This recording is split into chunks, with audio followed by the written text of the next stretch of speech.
Welcome to the Collective Genius Podcast, the show for real estate investors who are looking to scale.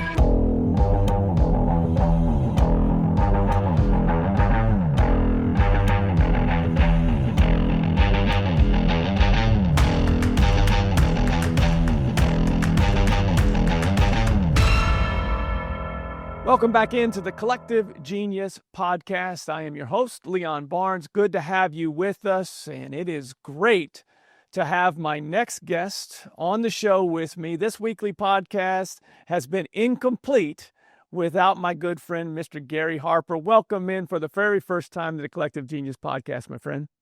Thank you, Leon. Thanks for having me on. And been listening to them so far. You've been doing a great job. Thank you. And I'm very honored to be a part of it. Thank you so much. Well, every time I say this tagline for the Collective Genius Podcast, I say the podcast for real estate investors that want to continue to grow and scale. Every time I say it, I think of you, because there's no one I know that has helped more people scale inside of this group, outside of this group, in general for this industry than you, my friend. So I think of you every time I hear the word scale. I automatically think of you. So that's a brand that you have officially gained on, at least from my perspective. Wow. Thank you. Wow. That's an honor. So for those that may be, living under a rock that are in this space as real estate entrepreneurs, please do them a favor by introducing yourself and what it is that you do, my friend. Okay. So my name is Gary Harper. I'm the CEO, owner of Sharper Business Solutions. Sharper Business Solutions is an ecosystem that has a number of different businesses that we bring together to provide one total stop shop to entrepreneurs, predominantly in real estate. About 70% of our clients right now are in the real estate industry, whether it's a brokerage all the way to wholesaling and fix and flipping. We've been doing this for going on 10 years. So 10 years next year, next July will be our anniversary. And our purpose is to do a good work that supports God's work. And so that's what we've been doing. We've helped over 5,000 businesses in some way, shape, or capacity in the last 10 years. Currently working with 105 in 9 countries, 24 states in the United States. And so, and we owe a big, huge part of that to the Collective Genius. And not only Leon, we go back a long way, but to Jason Medley. And Jason believed in me, which is my number one core value, well before anybody else believed in me. And he allowed me to join this collective group of influencers and collective group of investors and just the family all together. Back when I was in real estate with my brother-in-law, but then really, truly gave me a chance when I stepped out on my own to do coaching. And I can never thank him enough. And Leon, I can never thank you enough for your friendship and your love to our company and me personally over the years. So thank you for allowing us to be part of it. It's been my pleasure because there are very few businesses that are more equally aligned than our community and your companies. When I first started to intro you, I was like, it's not just Sharper anymore, Sharper Business Solutions. I mean, it's a true you have a total umbrella to help at all phases of the operations for real estate investors. And I definitely want to spend as much time as we can diving into that. But I think we do a disservice to those that are looking or listening to this episode if we don't give the background of how you got to this point where you can help so many people get to achieve their goals. I know your story. I've known you for 11 years. I know your heart. I know that your passion is to help others reach their goals. But that wasn't, 20 years ago, that wasn't what you were doing. How did you, let's start with the journey. How did you get to this point where you started Sharper to help other people grow their businesses? So, I have to back it all the way up to where I was 17, 18. I was living in Virginia at the time. My brother-in-law, Wayne Schaefer, was in real estate, and he had bought in Carlton Sheets' course and read the book Robert Kiyosaki, Rich Dad, Poor Dad. And honestly, he was listening to podcasts and things at the time, and it's so great. I actually got to coach one of my heroes, Russ Gray, who was a real estate radio guy, voice. It had one of the top podcasts in the world in the early 2000s, and he was just at my house 2 weeks ago. But I just kind of brought that back to full circle. I mean, this is a guy I cut my teeth listening to and getting to know early in the days with Robert Kiyosaki. And so my brother-in-law invited me to Indiana, and I came up here to stay. And he put me in the houses. He put me in his rental properties. And at the time, it was funny. They were in Gary, Indiana. They got broken into a lot. So I got a Glock 9mm, a 38 special, and I was told to keep people from breaking in and stealing the copper and we called them bandits. They would break in and steal things. And so my job was to rehab them during the day and sleep in them at night and keep them safe. And I did that for the longest time. And then I got a job in corporate America, worked my way up to an executive level, national manager of business initiatives and development. And I went in and helped companies scale and grow efficiently and learned Six Sigma from GE and Jack Welch. And my world was coming together. I didn't really know at the time, Leon, that God was putting all these pieces to the puzzle together. Learning real estate, learning business, learning how to scale, learning how to do all these things and coach. And then I got into real estate myself, buying rentals, because obviously you want the cash flow to get out of the rat race, and learning that in the early 2000s. But by 2007, I had bit a bullet, man, in regards to real estate. Like it was an ugly run for me, and I lost everything in real estate in 2007 to 2009. And my brother-in-law Wayne did as well, and we were hurting, and I was done, and I vowed to never do real estate again. And I was just going to focus on my corporate career. I'd won all these awards and was very successful. And God had a different plan for me, 2010, 2011. Not only did I have to file bankruptcy that year, I bankrupted my health. I got Lyme disease. I came down with a horrible illness that grounded me to my bed, and had to step away from that corporate secure job and had to retire at a very young age at 35 years old. And my brother-in-law called me. He's like, "Hey, Gary, why don't you come help me with this new wholesaling business that I'm doing?" He's like, "It works really well. We can get in and out. We don't have the risk of holding these properties. And, we won't file bankruptcy because we're in and out one day. Like, we get them under contract. We wholesale them. We're out the same day. We double close." And I said, "Man, I just don't know. Like, I didn't know. I didn't want to touch that stuff. I didn't want to taste, that vomit again." And so I didn't have a choice. And so I stepped back in, started helping him. He did about 43 deals that first year without me, and then we scaled with a team, doing 300 deals a year. And that journey brought us, to Kent Clothier at the time, and then we met Jason Medley through him, and then the Collective Genius was born. And what a wonderful group, right? I can honestly say, if it wasn't for the Collective Genius, we would not have had the confidence to do what we were doing. We were scared to death. And coming together with the minds that were in that room, there was some Sean Terry and Joe McCall, and there were some pretty amazing guys in the room at the time, and everybody was scared. And, I think back to it, Corey Boatwright was there early on too, and he was in that room, and Larry Goins and some of the OGers of that room. And boy, I mean, just seeing some gray hair in the room and guys that were like, "Okay, we're going to make it through this." Jason just did a phenomenal job bringing confidence to the industry again. And I think that's what I aimed, to gain confidence. And so we set out to do real estate again and started cutting our teeth at wholesale. And then we did some mainly double close and then some fix and flip and buy and hold. And, all that by 2016, I had regained my wealth. I had earned the right, in my opinion, to be able to coach other people. And my worlds came together, Leon, the coaching in corporate America, and now being successful, failing, and then coming back. I felt like, I could help other people. And so I decided to step down from working full-time in real estate. It took about a year off, and people started calling from CG saying, "Hey, can you help me?" And so I did. And fast forward now, the Bible says, "Let another man praise thee." And 10 years later, we have built and grown because of word of mouth and referral and not a lot of marketing. And so, I feel like that's been a good work. You clearly had the corporate background. You and I both had that. I had 11 years of experience coming in. My first time at CG, my best gives were, hiring, team building, all the things that most entrepreneurs struggle with as they start to grow and they get stuck. What was it that you said, all right, there's a business here, there's a void? What made you take that jump? Because at the time that I know of, there was no one offering operational help and assistance that did it as a business. You saw something that obviously no one did at that time. we'd go to CG and people were just coveting the CEO dashboard. The metrics, everybody understood the metrics of real estate.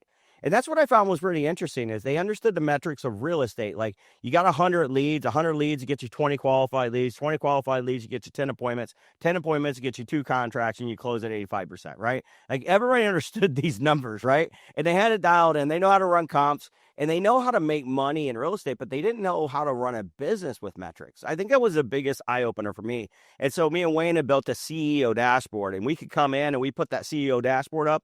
And I remember it was Darlene Root, actually. She was like, I want that, send that to me. And that was she was our broker in Michigan. And I was thinking, man, like, why don't you already have one of these? Like, why, it just seemed foreign to me not to have metrics on running your business, your key profit indicators. And then I started to realize people were doing it to make money. And guys would come to the Mastermind, Leon, and they were like, I just don't know why I'm grinding so hard anymore. I don't know why I'm doing this. What's the purpose of it? Like I've already made a lot of money, but I feel empty inside. And so I started to realize people were lacking purpose and they were lacking a business, and they were great entrepreneurs. They were great investors.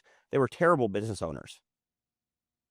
So when you're in this room, and by the way, you're taking me down memory lane with all these names with Darlene and Sean and goodness, see, there was a Corey. I mean, a few of them. I get to see most of them still at different events. But back then, you're right. Most people were doing a ton of transactions, but really didn't have a business. Yeah. How did you develop the curriculum? When did you know? Because I know that I heard. Goodness, it was. I remember Sean Terry, Joe McCall were in the room. You mentioned those 2 names. I remember the first time I ever heard of traction was at CG. How did you know which curriculum you were going to go with in order to start this business for Sharper? Yeah, I think just like any person, you can't look at your own business and really, really give it a one over and like create accountability. So there was a guy in CG at the time. His name was Frank Curtin. I don't know if you remember Frank Curtin. I do. Frank Curtin, I do. Yeah. First presentation the first traction presentation I believe I ever saw. Yeah, was Frank Curtin. And so we hired him. We and Wayne hired him. We brought him into our real estate company, Foreclosures for Cash, and then it turned into HouseMart. But we brought him in, and me, him, and Tom, we walked through the journey of traction. And because I had the corporate background, I knew how to manage and lead a company at scale. But it was, the fundamentals, like, what do you mean we don't have meetings? What do you mean we don't track KPIs? This is just fundamental to me, and not to have those in a company. So we brought him in, and I thought he did a really good job not understanding the real estate industry. And so, like, for me, though, I was able to take it really quickly and apply it to real estate, tailor it specifically to the industry itself. And so Frank decided to focus 100% on just dentists and high income earners like dentists and doctors. And I decided to focus on strictly on real estate. And so, but because I was able to make the connection, I was able to do something, as I think Frank would tell you, that was a little different than he was able to do, which is really dial the system into entrepreneurship for real estate entrepreneurs. And then I realized pretty quickly, like, there was really great fundamental parts of EOS, but there was a lot of things lacking in it, right? And it is an entrepreneur operating system. There are business operating systems. And so I think Harvard Business Review talks about 5 stages of business. And so as we go through these different stages, there are different needs that our businesses need, from entrepreneurship to business ownership. And so I decided to write a curriculum called Rise, and Rise Business Framework helps us navigate each one of those phases. And we've been now implementing Rise for almost 4 years. And some of the top names in this industry, we've helped them scale properly with Rise, because it reduces the complexity of starting in one system and then having to leave and go to another system. A lot of guys will start with like EOS, end up in scaling up, or Make Big Happen, or Scrum, or The Advantage by Patrick Lencioni. And all these operating systems are phenomenal, right? I mean, would never talk negative about any of them, but I just tried to bring them together, right? In Rise, and there are some very specific things in Rise that are different than other people have ever seen, but I wanted something that bridged each stage so people could reduce complexity of vernacular to getting to stage 5.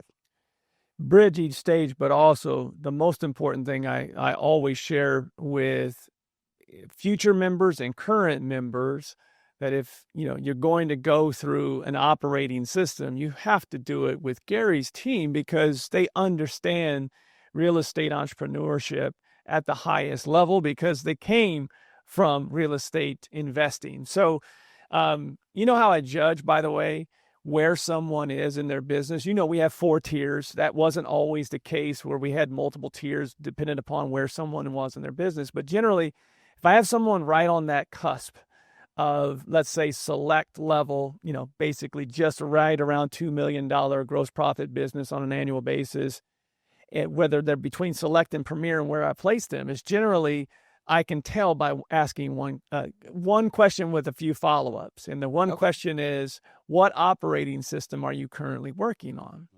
And then the follow-up to that is, well, all right, well, tell me what your team looks like today. And generally with that follow-up and that initial question, I can tell whether someone is ready for the higher level or they need more help on the operational side of things. And I typically say, here's what you should do. You should join Select and talk to my friend Gary to get you to that next level because you're right there. The only thing that you're missing is an operating system to help you get to that next level of your business. Because usually when someone gets stuck, Gary, you know this, what I see typically is people get stuck right around that $2 million point where they will straddle that line of $2 to $3 million for a good 4 or 5 years before they realize that they've got to invest in people and systems and process and all the things that you teach. So I wanted to get that out because that is a true definition of whether somebody's ready for that next level or not. It's very true. Just got a text this morning from a guy, and he's like, hey, one of my competitors in my market is in CG, and he's at 5 to 7 million, and he's been working with you guys. I'm under 2. How do I get past 2? And I'm like, it's just so true. Like every single time my phone rings, a lot of times it's somebody right at that sub 2 million mark. And, but too, Leon, there's guys that'll come into CG and I'll look at them and they'll think, well, they deserve to be in Premier and they almost entitled to be there because they're doing 6, 7 million, $8 million a year. But I tell people all the time, you got to be careful. You could have a stage 4 business running on a stage 1 operating system. And that's a lot of grinding. That's a lot of hard work to do it that way. It's harder. You can still do it, but it's harder. And so I love how you evaluate it because it's like the first thing is what operating system are you running? Because that tells you whether or not they're running a stage 2 or stage 3 operating system. But then that follow-up, like what does your team look like? Because you might be a $7 million business on paper, but you're still running and operating like you're a $2 million business. So well, the other piece I get, even at the stats, the high of revenue. The biggest thing I get when I ask that first question is I either get, we've been operating on EOS for the last 5 years, or I get operating system. Help me with that one. Can you clarify what you're looking for? And I know exactly, the next phase that will help their business the most. And that's generally where we come in and say, well, you need to have a conversation with Sharper. Do you remember your very first implementation as Sharper? What team, where, do you remember? Yep. It was Max Keller. Okay. Max Keller in Dallas, Texas. And he actually called me. We did it completely virtual. And he called me because he's like, hey, can you help me? I need to get processes out of my head and on paper so I can hire somebody. And I said, well, I think you need more than just processes. I think you need an operating system that includes running your knowing your numbers and running meeting structure and who to hire first and like all those different scenarios. That was our first client. Our second client was actually GC Realty in Chicago. And they actually just hired us back. They came in a property management company and they scaled really, really big. But yeah, so it just, and then, then it just kept compounding after that. And and we weren't actually in CG yet. Like those were our first 3 clients before I was on that hiatus of leaving CG as a real estate investor and coming back. And Jason was so gracious to let us in CG after just helping 3 businesses. So pretty interesting that he allowed us in, but it was a match made in heaven, in my opinion. So I'm going to ask you this question as if, to use the analogy of a mechanic, right? You take your car in, and if I were to interview a mechanic, I would say, what is the most common thing that you see when the issues of most cars? What's the most common that you see? So the diagnosis that you typically make from if you were a business mechanic, what do you see from your seat now, all of these years? Where do people need the most when they first come to you? Well, I think, figuring out how to get out of their own way. That's probably the very first thing is like, I'm a single point of failure in my own business and everything's reliant on me. So that's probably the biggest is everybody saying, I want my time back. Right. And so that's the first thing I see, probably more of that than the other. Well, I'll give you the second one. Second one is they've tried to scale. They've implemented like an EOS or an operating system on their own, and it's just not quite working. And they're saying they're not making any money anymore. They've hired a bunch of people. So two spectrums. One is they've never implemented an operating system. They're always like, I want my time back. I want my time back. They implement it wrong. They come to me and say, I want my money back. I want my money back. Right. Like it's the opposite side because they now spend all their money trying to build this team. They've done it wrong. And now they're doing all the work and they have a bunch of people that aren't leading and managing properly. Right. And so those are the two biggest things I see, depending on what stage or where they're at in their business and when they come to us. And then it's pretty quickly after that, we find that a lot of entrepreneurs just don't have good leadership. They struggle in leadership. They struggle in management. And they want to hire all their buddies or they don't want to let people go. Or sometimes they don't want to hire anybody because they feel like they're the answer to it all. And all those things come boiling around leadership. I go tomorrow to see Eric Brewer, and Eric Brewer is just one of the best leaders I've seen so far right now in the industry right now. And I will, he knows this because when I started working with him 2017, 2018, I don't think he was there. I think he struggled with that idea of leadership. And we first walked in, I think that was his biggest struggle. But he embraced it since then. And you can see, I tell you, I think the number one thing he did that scaled his business and revenue or everything was realize that leadership mattered. Leadership, purpose, vision, all mattered. And he embodies that, now a part of CG and on the leadership team and growing with you guys, like he definitely brings to this group the principal mindset of leadership and what that matters to people. I've seen it.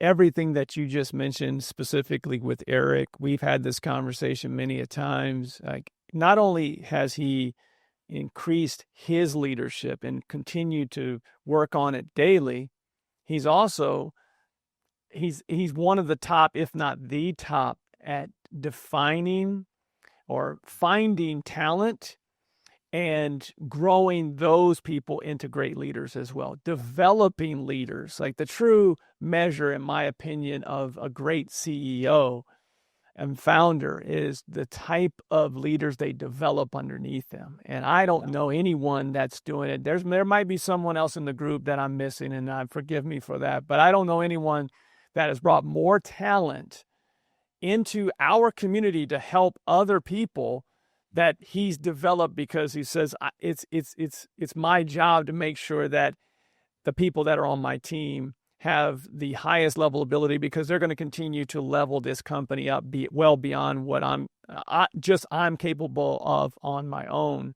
To follow that, where do entrepreneurs miss it the most, Gary? Like, leadership is an easy thing to say that, you need more leadership. What are they missing? What's the key formula there that if you are, again, looking underneath the hood, you need these three things or these two things to start the journey?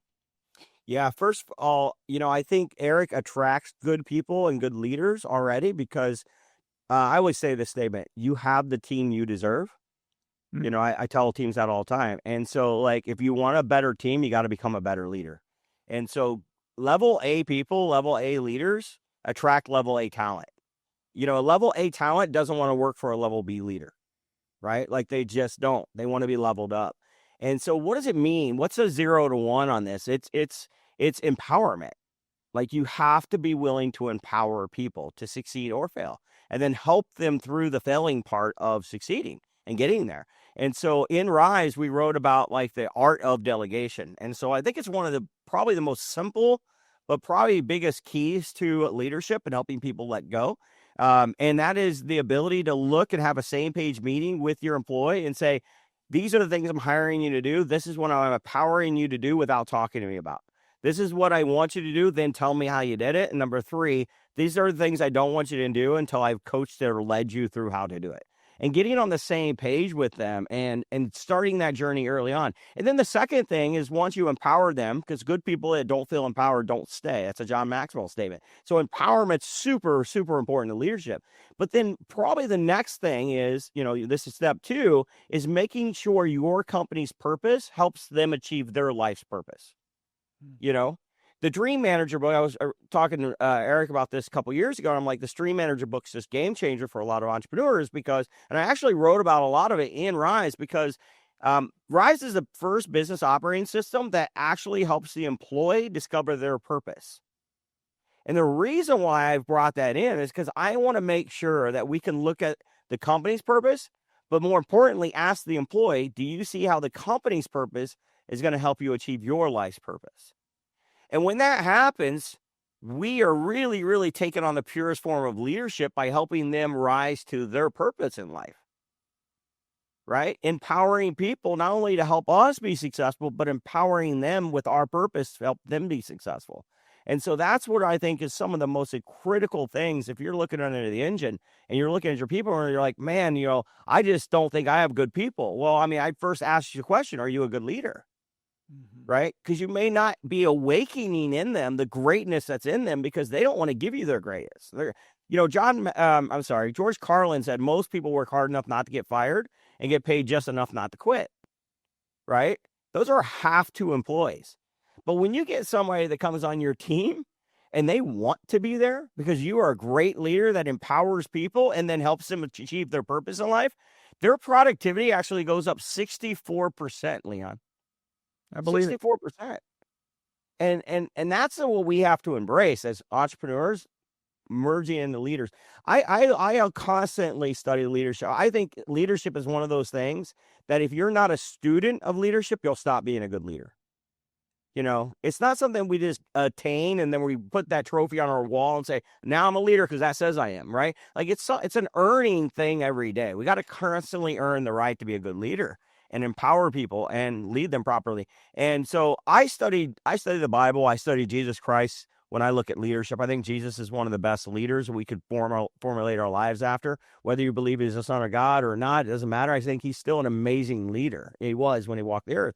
How many people do we know this many years later after he walked the earth that people still talk about, right? There's not a lot of names that I could say on a podcast that everybody say, oh, I at least know who he's talking about. So right. He has left a legacy of leadership. And so 4 things, I think. 1, he challenged the status quo as a leader. He flipped the money, changed the tables. He said, the one without sin cast the first stone. He challenged it. And as leaders, we got to challenge the status quo. Number 2 is he empowered people. He empowered people even to his own demise. Like he empowered Judas Iscariot that cost him his life. But even knowing that, he still empowered them. He modeled behavior. He was not like, do as I say, not as I do. He was literally like, I'm going to walk the talk.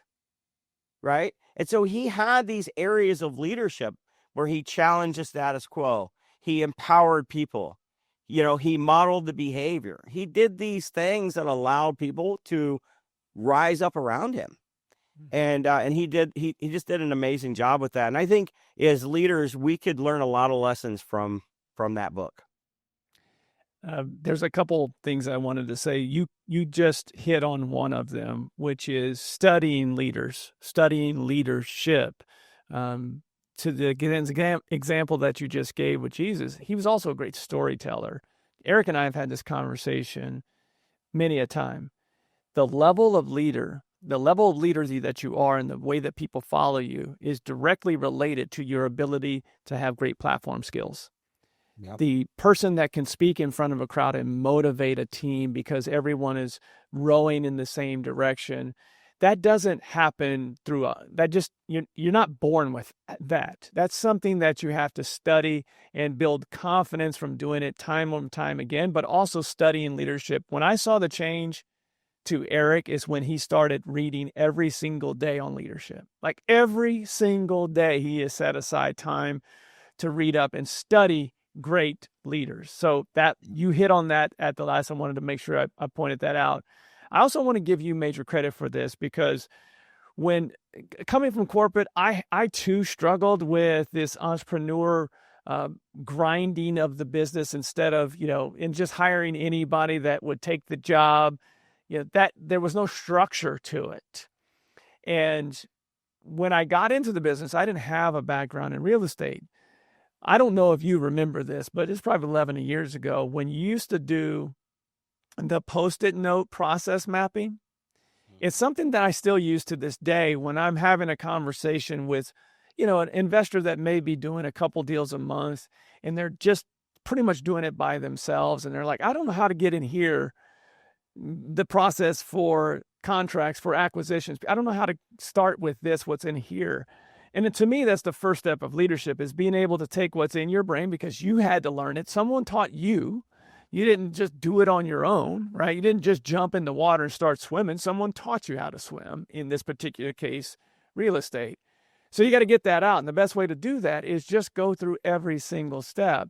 And to this day, I still use that. I know it's analog, it's old, but I think it's the best way just to show people how simple it is to get what's in your head. And what ends up happening is, especially when you do it with your team, when you do that type of exercise where you go, step 1, I do this, step 2, I do this. And then what you end up doing is that you see that your team, who hopefully you've hired people to be better than you at these processes, they end up making the process much better than when you first had it in your brain, you actually put it down. So I think the next step of leadership, just a very simple one, is saying it's okay for someone else to do that work, and I trust them because I've given them all the things to be successful. It's true. It's very true. Yeah, I love the Post-it notes. I still use it myself, and we call it whiteboarding, and we take the Post-it notes, put it on a whiteboard. That way you can move them around and people can get up and adjust, and you can look at it and go, where do I add automation? How do I reduce waste? Like, you can do so many things with that, and just being able to visually see it. I think especially visionaries, they have to visually see something. The Post-it notes brings the visual to it and helps you really understand it. So thanks for bringing that out, because I love the Post-it notes. I actually learned that from Jack Welch at GE. I absolutely love it because it's so simple. And when you run it in your team meetings and you have people defining their processes to help others understand what they do on a day-to-day basis and how we all work together, what you end up doing is getting more involvement and questioning of each process to make them better over time. Someone will say, why do we do it that way? And question it. And you're like, yeah, why do we? Well, we've always done it that way. Well, that doesn't make it the best way to do it. Yeah. That's just a simple way to start the process of empowering people because someone had to teach you how to do it. It's an easy way to get that out. Yeah. All right. So I'm going to pivot here because during this time in which we're recording, the market for the last 6 months to 12 months for sure has softened, meaning that the dispositions of properties, whether you're wholesaling, novating, fix and flip, fix and hold, but more specifically selling of a property, days on market across the United States have gone up. The people with the biggest brands are still crushing. The people that are in between, I have seen inconsistencies. You work with a lot of teams. When people listen to this pod, they want to know what's going on in the marketplace. What do you see working for investors across the United States? Well, I mean, what I see working really well for investors is when they start with buying properly, they buy right. And so, I think that's a key any market we're in. If you don't buy right, you're not going to sell right. And we're way past now, like the market forgiving us for buying wrong. We're in a market now where it's not so forgiving. And Leon, we've been in this industry a long time, you and I. We've been in and out of these markets, and there's one consistent thing every single time when people make it through and they do it well, they buy properly. And they know when to adjust their buying criteria based on what market we're in. And so you can't just keep going out and buying the way you were buying a year ago and hoping that the market's going to, soak it up for you. It just doesn't work. And so what I see working really well with guys is when they buy right. In other words, they start with marketing and they get in and they dial their marketing in. They know their numbers and they're getting a decent ROAS on their marketing metrics. We're looking for anywhere from a 3x ROAS to a 5x ROAS, as high as 7. And then I actually start to tell them to spend more money and bring the ROAS down to 5. I want them to maximize their marketing spend. And I like it between 3 to 5. So first of all, they have to buy right. They have to get the deals. They have to find the right ones, and they can't be starving for deals and just become, have to have it. They almost buy anything at that point just to keep their engine flowing.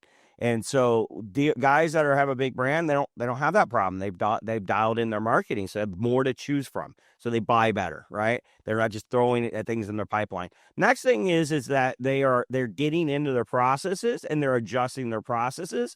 And visionaries, which ultimately the visionary of the company is the owner of the process. They're the one who has to come back in and innovate the process. I don't even like the title visionary, because visionary is like, we're here, I think we're going to be there. Innovator lives in the moment, innovates for tomorrow, right? Versus waiting for what they think it's going to be. And so I like innovators. I like people that get into their process and they start to innovate the current state for tomorrow and where we're going. I think when we have innovators and they're innovating their process, they're making sure that they're taking care of where we need to be. So that's the second thing. Third thing is they're adjusting their people right now and behavioral traits to match their changing processes.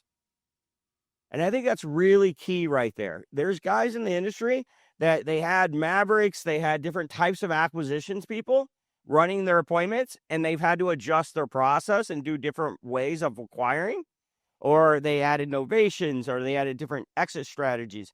And it takes a different behavioral trait than it did the traditional wholesale.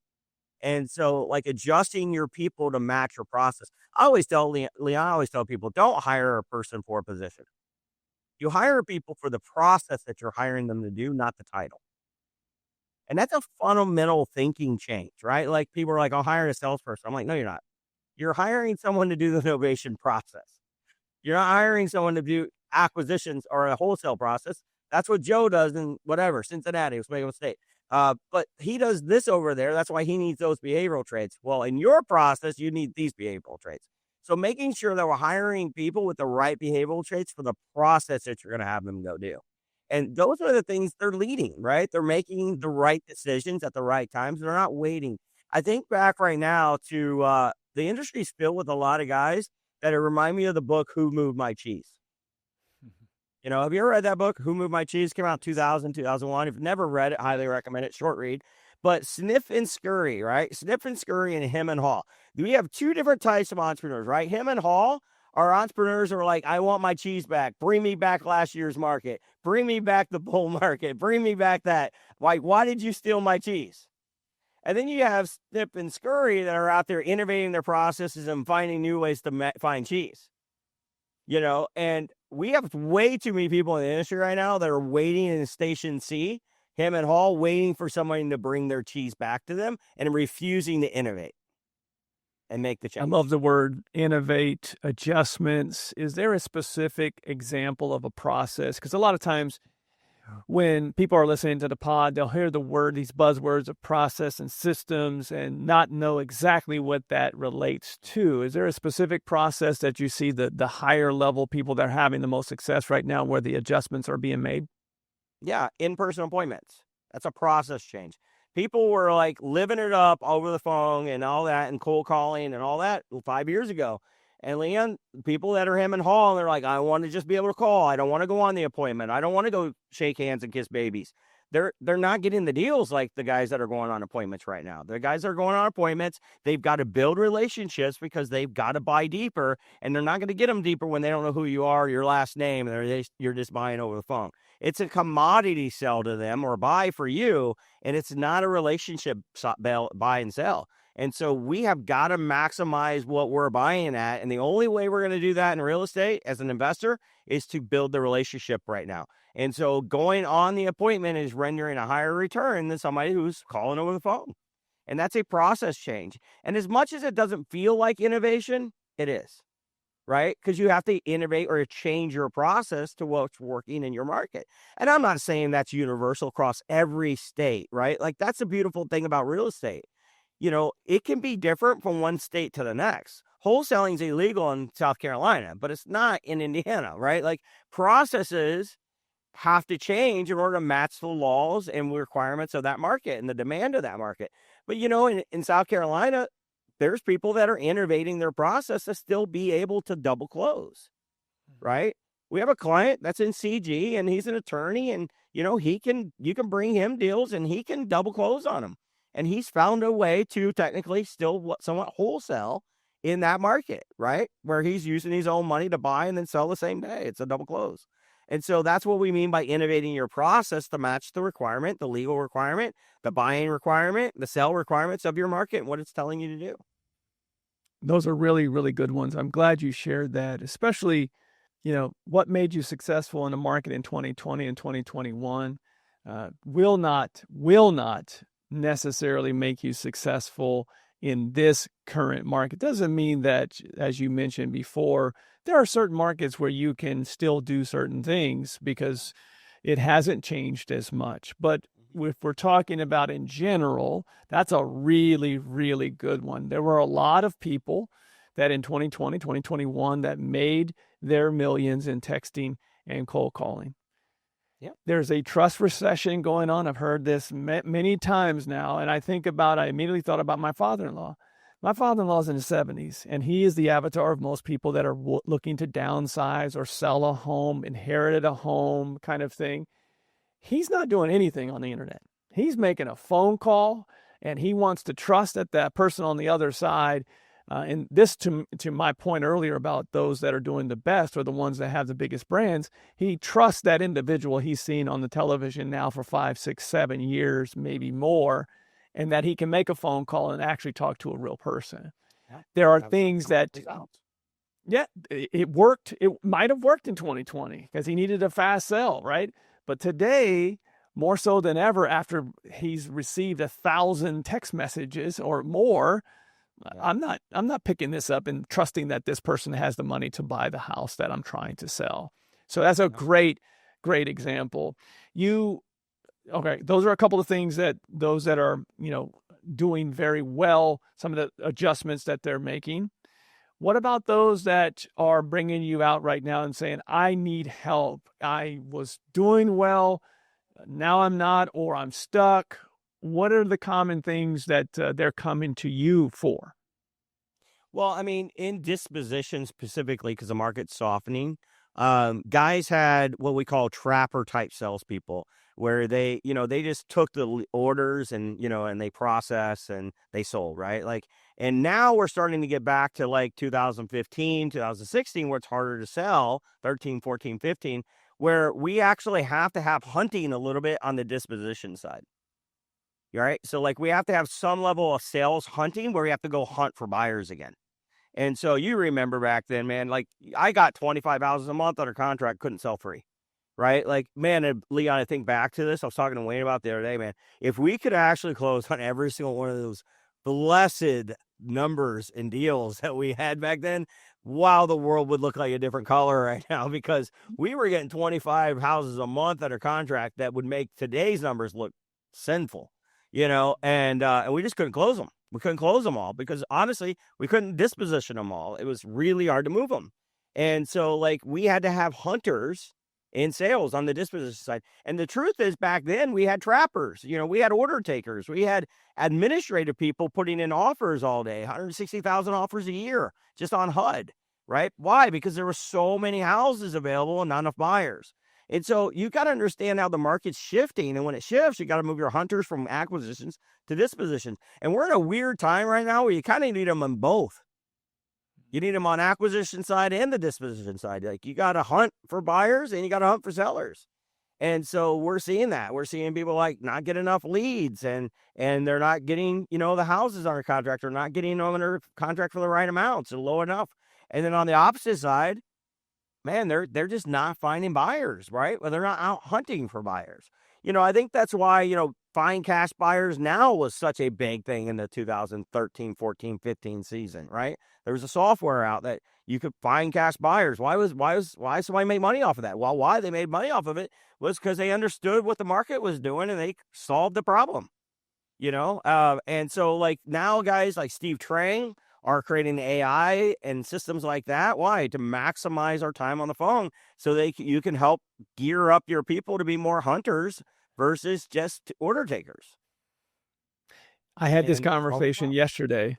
had this conversation yesterday, Gary, is specifically with one of our members about dispositions. And when I say dispositions, I want everybody that's listening to this to understand it's not just wholesaling. It's not just for those people that are taking properties down and signing contracts. This also is for the flipper. This is also for the person that's doing the clean outs, as Joe Taylor would call it, the old fluff and buff, where you clean it out, you put it back on the market. Well, when there was a time 2 years ago, 3 years ago, 2021, this ended about March of 22, you could do that. You could just put a house back on the market, or you would have 5 to 10 buyers giving you cash and bidding each other up. The market you cannot do that anymore, at least in most markets. I don't know of one right now that you can still do what you did in 21. So you have to take what the defense, or in this particular case, the market gives you. And in dispositions right now, is just as important to have hunters, salespeople in. And I'm so glad to hear you say that, because I just had this conversation with a member yesterday, super focused on acquisitions and is struggling to move properties on the other side. So if you're a flipper, you've got to make sure that you have the house priced right, staged, all the things that we had to do in 14 and 15 and 16 to move a perfectly flipped house. You have to do those extra things that you didn't have to do just a few years back. It's amazing, because the people that we're having these conversations with have only been in the business 5 to 6, 7 years. They've never really had to do this before. And now they're struggling because they're having to figure it out. The good news is the people that have been in the business for a long time, they understand that it's cyclical. You have to do certain things today. You may not have to do them tomorrow, but you ebb and flow as the market gives you. There's a lot of things. We could have this conversation for 2 hours, but I want to give you some time here to talk about specifically what you're most excited about. You talked about Rise curriculum, all the companies underneath the Sharper brand. What are you most excited about with your business right now, and what's coming down the pike for the industry? Leon, I love that question. I'm going to answer it. I want to give one nugget, however. I'm still actively fixing flipping houses. And so most people don't know that about me. I just flipped one in 960 Cherokee in Crown Point, Indiana, and put it back on the market and sold it. And I'll tell you, this is something I learned through the process innovation. Was it started out at $449, it ended up bringing down to my ideal sales price of like $415, because I started higher, wondering if the market would give it to me. Now, I have learned, I think a lot of guys are learning right now, that because there was an inventory shortage, a lot of new builds are out there. So you're competing a lot with new builds right now as well in disposition. So that's one thing to keep in mind. The other thing to keep in mind is, if you're struggling to move, this is the hunting mindset, is I offered a buy down of their interest rate, because I'm competing with new builds in my area. So guess what? New builds are offering a buy down of the interest rate. And so that's a hunting process change. That's an innovation to the process. Now, I've been around for 20 plus years in real estate, so I know how to make these adjustments. You may not be, there may be listeners out here that have been around only since 2020, and you don't know that you got to do these little things, these little adjustments to hunt the buyer, right? And I got 4 showings in 5 weeks. And as soon as I put in the listing that was willing to buy down the interest rate, I sold the house like overnight. Right. So like those are the hunting methods and process changes that you can do to adjust and move your prices down or make it more affordable. Because at the end of the day, people aren't buying your house for the price. They're buying it for affordability. That's it. They're buying it for 100%. Can they afford it? And whether the interest rates get dropped by the Federal Reserve, you buy them down, prices on the house get dropped, all those things are coming back down to drive affordability for the property. So just wanted to leave that as well as regarding our closing of that. In regards to what I'm excited about, man, I am super excited about so many things really right now in Sharper. But more importantly, I think we're heading into our 10-year. I have a book coming out called A Good Work. Our purpose is to do a good work to support God's work. It's kind of like a biography of Sharper and the journey and what we've learned and leadership lessons and what it takes to build a business at scale and all those things. But probably my biggest excitement still right now is Rise. The Rise business framework. It's really, really taken the entrepreneurship by storm these last couple of years. First operating system that I know of that takes the millennial leader into consideration. A lot of these operating systems were built 15, 20, even 30 years ago, and the baby boomers were leading the world at the time, and a lot of mindset in those operating systems for baby boomers and those leadership. Well, the millennial generation has a little bit different way of leading. And the emotional paycheck matters. It matters to our employees. It matters to our leaders. And so we've really, really brought that in. And then the other thing too is simplification. The 4 KPI system that's in Rise is super simple. We talk to everybody and say, hey, listen, if you want to get your business dialed in, there are 4 metrics you got to know. Number 1, what's your purpose? We start with purpose in Rise. We want to know how you're going to measure the success of your purpose. Sharper's purpose is to do a good work to support God's work.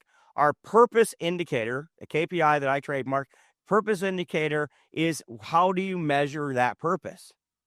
I don't like just BHAG goals. I think they're fun. They can get people inspired. But at the end of the day, if it doesn't support the purpose and we can't use that BHAG goal to measure success of the purpose, then people get lost. And then that purpose indicator creates what we call a profit indicator. How much revenue, how much expenses, and how much net profit do we need to have in order to fulfill the purpose and do it the right way? So we got purpose indicators that create profit indicators. That's where the business performa comes into play. That's why we create a business performa. Unlike a lot of operating systems, they don't have that business performa, but I like that business performa because it tells us the path to the purpose. That purpose indicator creating the profit indicators then tells us what our performance indicator needs to look like. How many houses do we got to sell? How many do we got to buy? That's a performance indicator that makes us the profits that helps us fulfill our purpose. And then probably the most ultimate metric that you need to track is your daily number. That is what we call a process indicator. And so for a real estate entrepreneur, maybe you want to change a community. Maybe that's your purpose. Maybe we want to rejuvenate a city.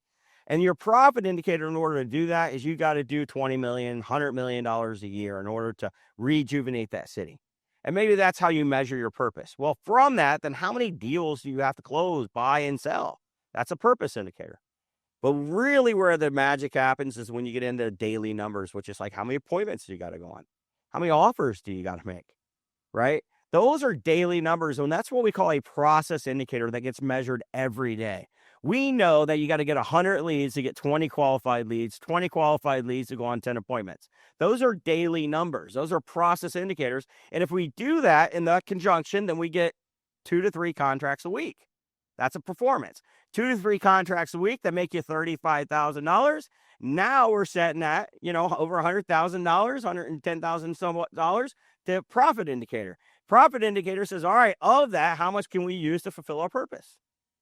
And so we build down with purpose, and then we measure up daily with process. That's why when you go into our clients, you see Plecto boards everywhere. Or that's why Stephanie Betters, who we coach, has created Left Main. Why? Because it tracks the ultimate metric. What? The process indicator. And that process indicator, when done every day right, protects the purpose. And Leon, you've seen me lose weight over the last 3 years. I've taken the same methodology and created what I call my body operating system. And what is that? My purpose indicator. What's my purpose? Longevity. I want to live. I want to live to be 80 plus. That's where I want to get to. Well, how am I going to do that? What's my gain? What's my profit? Well, I got to gain healthy blood work. So every 90 days, I go in and I look at my profit indicators, my blood work to tell me if I'm gaining good health, right? Which is when we look at profit indicators. If I'm not, I'm going to change strategy to make sure I fulfill my purpose of 80 plus years. Right? I'm going to hire a new doctor. I'm going to try new medicines. I'm going to increase my exercise. Why? Because my blood work, my gain tells me whether or not I'm achieving my purpose. And then I look at it and go, all right, what is my performance indicators? Did I lift more weights this week? Did I walk more this week? Did I lose weight this week? That's a scale. It tells me if I'm getting the results that I want. But Leon, none of those things would matter if every day I didn't track my steps. If every day I didn't measure my water intake, if every day I didn't have 160 grams of protein, 100 grams of carbs, and 75 grams of fat, if I didn't measure my process indicators every day and hold myself accountable to hitting those every day, the scale would not change, my blood work would not improve, and I would not fulfill my purpose of 80 plus years. And so just like weight loss, your business is no different. You've got to build down from purpose and measure up daily with process. So much good in that, Gary. You clearly, there's a reason that you've helped, thousands of real estate entrepreneurs continue to grow and scale beyond just their businesses. If people want to reach out to you or your many companies for all the things that you do, what's the best way for them to find you? Well, the best way to reach us is sharperbusiness.com. You can go there, and I'll give you something free. On Sharper Business, there is a business assessment, and it's a 16-question 4 questions for each quadrant of RISE: resource, inspiration, systems, and engagement, which is what RISE stands for. And in those questions, it'll tell you what stage of business you're in. It'll actually give you a report back on where you need to improve in. And if that journey finds you to wanting help, Jacob could help actually reach out and do a review for you and audit your company with you. And then if it's a solution we can provide, then absolutely will. If not, we'll make the right introductions for your needs. But that's where I would say people go. And then, Leon, if I could just ask this as a favor, I have been working really hard to build my social platform over the last many years. I'm a little disturbed by the fact that I have been doing it for 3 years, right, with less than 10,000 followers. And my grandson, who's 3 years old, slammed a door on his birthday and got 130,000 followers on 120 million views. So, like, I don't know what I got to do, man. Maybe I just need to bring him on my platform and let him talk to everybody. But Maybe so. But if your audience would be able to follow me on my social, I'm on TikTok, Instagram, YouTube, and we pump out a lot of value. So it's not, I don't dance on there, so you're not going to see this fat body move, but you're definitely going to get some value on how to grow your business. What's that handle that they can follow you at? Yeah, so it's official_Gary Harper on all those platforms. So Gary Harper on those platforms, and that website one more time for that business assessment is? sharperbusiness.com. Awesome. Gary, I can't thank you enough for your time. We'll have you back. I'd love to have you back where now that we've gotten the journey, people know your story and why they should reach out to you when they're ready to truly grow into a business versus a hustle. We'll have you back on, and I want to break down, a strategy, a process map, something along those lines, and give some true value that you do almost you or your team does at every single meeting. I'd love to be able to do that. So we've told your story. Now let's get into some value add for the listeners. We will do that in the very near future if you're up for it. I love that. Thank you so much for giving us that opportunity. Most definitely. So again, if you'd like to follow Gary, all of his social medias, obviously he'd love to have you follow. It's _ Gary Harper. And then I promise you this is not anything that I'm saying because he's paid me to do this. I promise you, you will not be, you will be super happy that you reached out to Gary and his team if you're struggling in your business. And quite frankly, even if you don't hire them, they are such a great resource in this industry. It's my biggest pleasure to call Gary and his team friends. He has so many great people. Talking about leadership, the people that you have on your team with Sharper, eventually I'll have them all on the pod because they're that valuable to the community. Just great human beings that offer a ton of value. You will not be dissatisfied if you reach out to Sharper when you're ready to grow and scale your business. Gary, thank you for being on the show. Thank you, Leon, for having me. And I love your podcast. Keep up the great work and helping people one episode at a time. Yes, sir. That's what we're trying to do. And if you'd love to be in the room with members like Gary and his great team, easiest way to do that is check out our website at explorecg.com. There you will find all the information that you need if you're a full-time real estate investor looking to grow and scale. We have a tier for you. We'll meet you where you're at this given point. Do an application there on that website, and you will talk to myself or someone on our team, see if this is a good fit for you. That's, again, at explorecg.com. That's it for this week. Gary, again, thank you to you and your team for all that you do for this community. We will see you all next week on the Collective Genius Podcast. New episodes every week. To learn more, visit explorecg.com, where real estate investors come to scale.